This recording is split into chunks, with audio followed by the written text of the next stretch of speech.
চৰকাৰৰ শ্লোগান সবকা সাথ সবকা বিকাশ কিন্তু বিকাশ ক'ত বহু ঠাইত বিকাশক বিচাৰিছে ৰাইজে ৰাজ্যৰ প্ৰান্তে প্ৰান্তে বাটপথৰ দুৰৱস্থা যন্ত্ৰণা ভুগিছে হাজাৰ হাজাৰ লোকে নামনি অসমৰ বিভিন্ন অঞ্চলত বিধ্বস্ত বাটপথ এষাৰ কথা আছে আগফালে মাৰডাং পিছফালে ধুবাংবাং ঠিক তেনেকুৱাই হৈছে চৰকাৰৰ কামকাজত উন্নয়ন দেখুৱাবলৈ চৰকাৰে বিভিন্ন জাকজমকীয়া আঁচনিৰ কথা কৈ নিৰন্তৰ শ্লোগান দিয়ে কিন্তু সেই জাকজমকতাৰ আঁৰত বহু কথাই লুকাই থাকে প্ৰমাণ এয়া হৈছে ধুবুৰী জিলাৰ লালকৰা গাঁৱৰ পথ কৃষিপ্ৰধান গাঁওখনৰ ৰাইজে বিধ্বস্ত পথেৰে নিতৌ অহা যোৱা কৰে এজাক বৰষুণতেই এনে বাটপথত এক প্ৰকাৰ অচলাৱস্থাৰ সৃষ্টি হয় যিবিলাক ৰাস্তা আছে লালকুৰাত এই কেঁচা ৰাস্তাগুলি এমন মানে এনেকুৱা ঘটনা হৈছে ৰাস্তা দিয়ে আজকাল মানে খোজ কাঢ়িব নোৱাৰে মানুহ ৰাস্তা খাল বাগাৰ হৈ আছে আৰু ট্ৰেক্টৰ যাই কেনে এই বৰ্ষাকালত মানে আৰু ৰাস্তাৰ মানে খোজ কাঢ়া খুব অসুবিধা হয় মানে খাল বাগাৰ হৈ আছে তো এতিয়া চৰকাৰক মই এইটো ক'ব বিচাৰোঁ যে আমাৰ লালকুৰাত যিবিলাক ৰাস্তা আছে কাঁচা ৰাস্তা এই ৰাস্তাগুলি অলপ ভাল কৰিবলৈ অনুৰোধ জনালোঁ বাটপথবিলাক বহুত কেঁচা আৰু স্কুল যোৱাৰ বাবে আমাৰ ষ্টুডেণ্টবিলাকৰো অলপ অসুবিধা হয় এম্বুলেন্স সেৱাৰ কাৰণে আমাৰ কোনো সা সুবিধা নাই এম্বুলেন্স আমাৰ গাঁওখনত নাহে আৰু বঙাইগাঁও জিলাৰ যোগীঘোপাৰ ইছলামপুৰতো একেই পৰিৱেশ 2 শতাধিক পৰিয়ালে বাস কৰা গাঁওখনত নাই উন্নত বাটপথ বাৰিষাত বোকাময় হৈ পৰা পথৰ বাবে জৰুৰীকালীন সেৱাৰ পৰাও বঞ্চিত হ'বলগীয়া হয় গাঁওবাসী আমাৰ ইয়াতে 3টা মানে গাঁও আছে আমাৰ ইটা গাঁও মালবস্তি হয় আৰু আমাৰ ইখন গাঁও সিফালে আৰু এখন গাঁও আছে ওচৰত এখন গাঁও আছে 3টা গাঁৱৰ মানুহ ইটাই ৰাস্তা একমাত্ৰ অহা যোৱা ৰাস্তা পানীৰ দিনত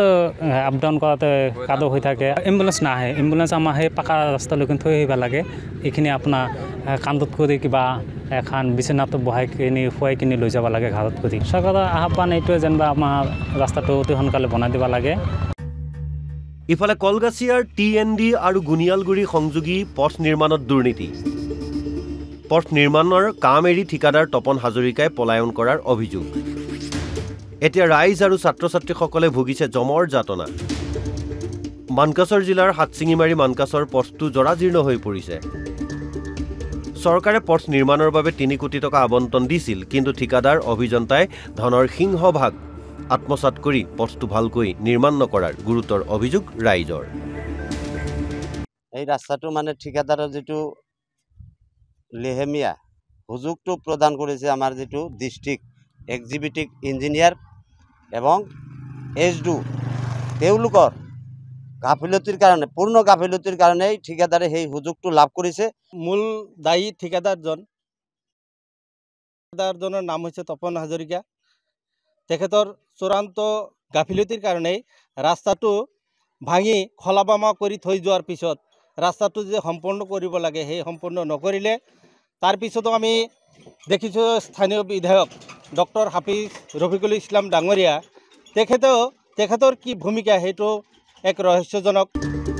পৰ্বতঝোৰাটো গড়কাপ্তানি পথৰ দুৰৱস্থাই জলাকলা খুৱাইছে ৰাইজক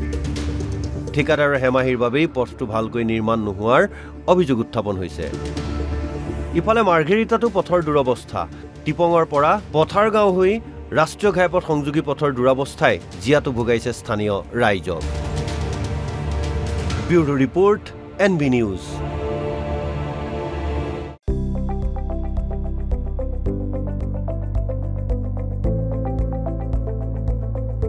NB নিউজ সহজ সৰল ভাষাত নৱভাৰতৰ কথা